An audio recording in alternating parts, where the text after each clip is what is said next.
welcome to the Movieception Show. I am Fariba, and we're just about to watch, I believe, the 7th episode of She-Hulk, I believe. So that means that after this, we only have 2 episodes left. And just kind of a quick warning, we are still kind of dealing with little bits of the effects of Hurricane Ian outside. I mean, I'm not in any of the affected areas, but there is a lot of ruffling going outside, so do expect a lot of tree noises to be, maybe in this video, so just a little heads up on that.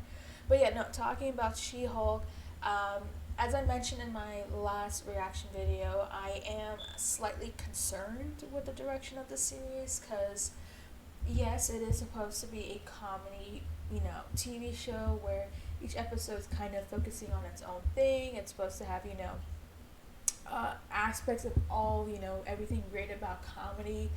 But as I was mentioning before, that even with that being the case, I feel like I haven't exactly, felt like the story has been cohesive or has been at least building up to kind of what the finale is going to be. Part of the issue is that, well, we really don't know who the villain is, because in the first episode it implied that it was probably Titania, but then I think around episode 2 or 3 it started to, shift to like a whole different organization, and then in the last episode we learned about this organization named Intelligentsia come out of nowhere, and that was when we were in episode 6. So I am slightly concerned with the whole direction of it. We really don't know much about the villains, which is kind of like, I guess we shouldn't be too surprised, because Marvel does have their villain issues. But yeah, I will watch this episode and see how it goes, because we are kind of at the beginning of the end of this series, and after this we only have 2 more episodes left. I highly doubt that there's going to be any Daredevil in this episode, but it does seem like there is somebody returning. So yeah, let's see how things go, and maybe, who knows, this could finally, shift gears for where the series is going, because again, it just hasn't been the greatest so far, especially in the last few episodes, so who knows, maybe this might be it. But yeah, without further ado, let's get started with episode 7 of She-Hulk.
Okay.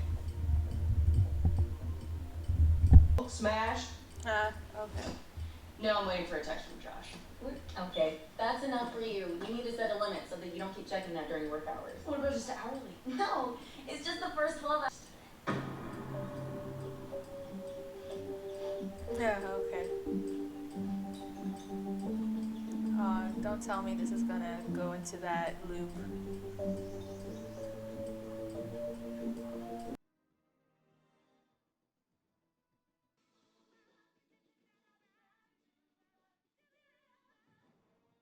Alright. Jen. God's game! You're honking your horn at a 10-foot tall lizard monster. So maybe put on your green suit. Earlier, but it was worth it because my favourite chicken, Princess Silkfeather, was stuck. Your favorite chicken? Yeah. Favorite chicken? Great. Well, I have recalibrated your inhibitor, and she is good to go. So stay away. Get moving.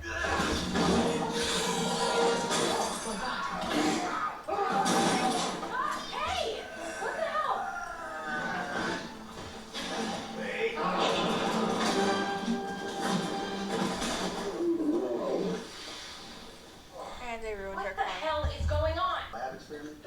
And I am Iladila. And before you make assumptions, no, I am not a Malcolm. A life presents a teacher when there's a lesson to be learned, Jen. Think of this totally knackered Prius Prime as your teacher. That was nothing. He just said nothing in response to a very straightforward question. Mabel, give us a push to the garage. Do I look like a mechanic? My name's Man Bull. I'm a Private spiritual consultation and life coaching. It's exclusive to our Platinum Circle members. Oh, Princess, so cute. Platinum. Is this a 7 group thing that he has? Yeah. Maybe it's how you need to spend your day. I'm gonna find this thing. Clearly you're not in a teachable mood right now, and I do respect that. So Oh my god. Now we're just getting into desperation level. Oh, hell yes. Huh. Jen, you remember El Aguila and Mamble? This really explored Alejandro's struggles with his identity. Just because I am Spanish and I have a flair for the style, people constantly assume dehumanize it. Spanish is a language, not a nationality, so. You've never heard of Spain? Look, I know it's not your fault, but those attributes make me see you as a matador. And that's triggering for me. I did do some light matadoring in college. Oh.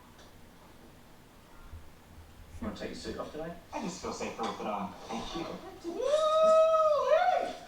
Sorry, I'm late. I lost track of time in New York. You probably don't even remember who he is. Tell me they previously on him. No, I don't care. We're doing it again. Previously on this guy. You're gonna strut around showing off your powers. You better be able to back it up.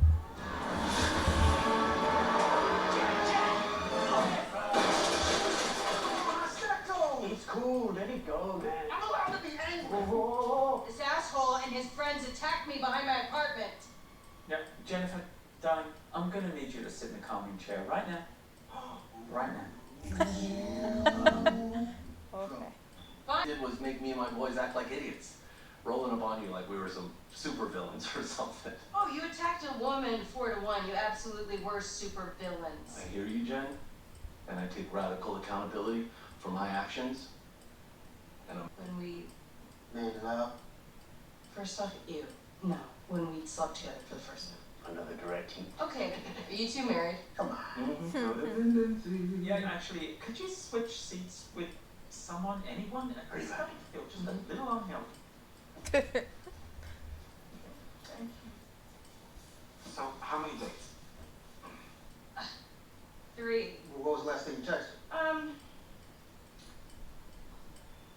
That was fun. I can't stop smiling. Oh, my Yikes. What? Yeah, I can't stop smiling. It is thirsty and a cliche. You're thirsty and a cliche. Oh wow. Bottom line, you said game on. Getting a little worried. Just want to know you're okay. Oh. Blushing, smiling.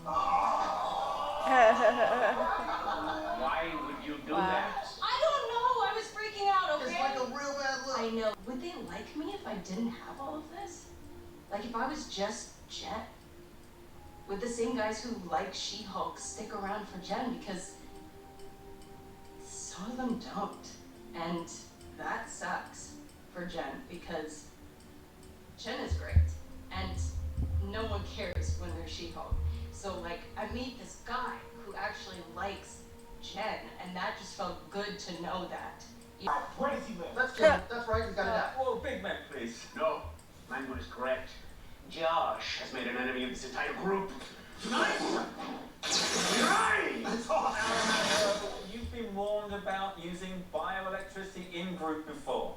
So, Let's go find this Josh guy and suck out all his blood. No, wait, guys, wait! Jen is hurting. maybe this Josh thing hurts so much because you haven't been spending enough time with Jen. And that's a shame. Because I bet Jen is pretty damn great. And tasty.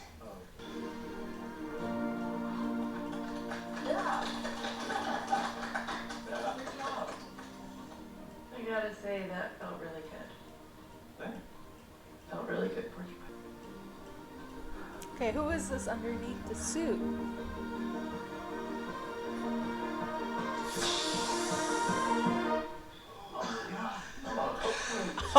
much. Oh man, how many hours a day have you been wearing that mask, Papa? What is my act? Delete it. No.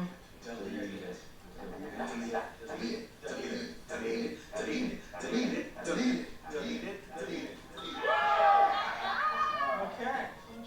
How do you feel? But it says gang, it's not literal gang. I'm just make sure you make that clear to the parole board. Yeah, I will. Yeah. Hey. You two tell me. And Jane, next time you think of Josh, remember, everyone we meet, no matter how much. Oh, yeah. I figured he worked for Intelligentsia. I had a feeling. It just seemed odd.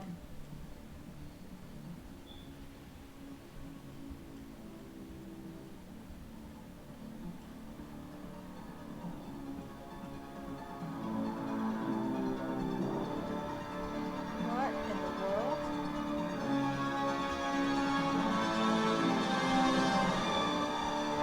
So that was the 7th episode of She-Hulk, and it's a bit frustrating, just because I've been keep saying that we are getting closer and closer to the end of the series, and I feel like I know less of what's going on than what I should be knowing at this point, especially now that we are more than about 60%, probably like 70-80% through the series now. I mean, for one thing, it's nice to see Emil Blunt come back, so it wasn't just like a one-off sort of character that we see. We do kind of see just how he changes, which, you know, it's great. And I could understand why they have, like, this retreat, in a sense, where Jennifer kind of needs to clear her mind up. And again, kind of going back to the whole arc where she's trying to be a bit more accepting of herself as both She-Hulk and Jen, which we've seen throughout this whole season, that she's struggling with that, especially whether it be in one case to be accepting herself as She-Hulk, or in another case where she's now, because of the fact that she's now embraced her She-Hulk self, that now she's kind of feeling lost in her Jen self, right? So, which is great. Like, I think that is character development that is worth, you know, looking into and focusing on in a series. But also, it's kind of like with this show being She-Hulk as well, it's kind of like, okay, but we're expecting some sort of conflict to be happening, right? And as I mentioned before, at one point it seemed like we see Titania, who looks like she's going to be the main supervillain. But now it's like, well, all of a sudden now we have this group called Intelligentsia, who looks to be the main culprit of the show, right? And well, the guy that she's dating was really just manipulating her to, you know, quote unquote, fulfill what they were trying to do, which was trying to get her blood or something like that. And then again, of course, we do see the guy that she encountered not, you know, too many episodes ago that, you know, ambushed her. And now we see them in this episode. But yeah, no, it's like, okay, well, for one thing, I had a feeling that Josh was going to be, you know, that was not going to be some good news right there. Felt like it was, I mean, for one thing, looking at this episode, or even before that, like, I think I had some inklings about Josh, that he isn't as who he says he is, and that maybe he, you know, is, you know, using her, which now we know he has, and that's why he, you know, ditched her, and basically ghosted her since that night, right?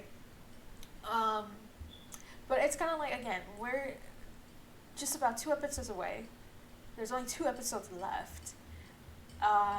Let's not even bring up the Daredevil situation, because like at this point it's kind of like let's not focus on Daredevil. Let's focus on the fact that this series hasn't been the greatest in terms of storytelling. I mean, yes, this whole retreat episode is kind of nice because again, it's a bit more of an enlightening process for She-Hulk to kind of clear her mind and just to accept, you know, the circumstances and just to move on, right? Which is great. But we have a thing called Titania, we have a thing called Intelligentsia. Where is this going forward, right? It just feels like we've kind of reset the whole motion of where this show is gonna go. Like, yes, we got the whole origin story in the first episode. Yes, we got Emil Blonsky. But now it's like, okay, well, episode 6 was kind of feels like a reset of everything, of where the show is actually going to end. And at that point, it's like, okay, but that means that we only have 4 episodes. It feels like it is, the pacing hasn't been the greatest, which is kind of like a bit frustrating with all these Disney Plus shows at this point. It's like the pacing is not the greatest. And I'm getting this vibe out of this one. It's like, okay, another 30-minute episode where, yeah, we got all this going on, and like the actual important part was literally in the last like minute of it. So it is again frustrating. And then the one thing that kind of frustrates me more is just like, well, if that guy who she encountered, who ambushed her, is at this retreat and is undergoing all this change himself, it probably would have been a great idea to kind of have him, it probably would have been a good idea to, use him and actually made him, more. So the guy who's at the retreat, who, she was ambushed by, instead of just leaving him as just somebody who's there who, triggered, her anger, well, not anger, but her transformation as She-Hulk, instead of just doing that, he could have been a lot more useful and resourceful and kind of giving us an idea of who Intelligentsia is, so that way we're not losing the last 2 episodes that could have been used to kind of show that conflict. And now it's like, okay, well, we now have another episode where we absolutely know little about Intelligentsia, aside from the fact that it's like a network that somehow is targeting She-Hulk. We don't know why. We don't know who is leading the program. Again, and I'm assuming that's probably where Daredevil's going to come into play, probably. But, again, it's just kind of really frustrating because now we're in the last episode. We're in the last few episodes. There's only 2 episodes left. It hasn't been the greatest track record of how each episode has been.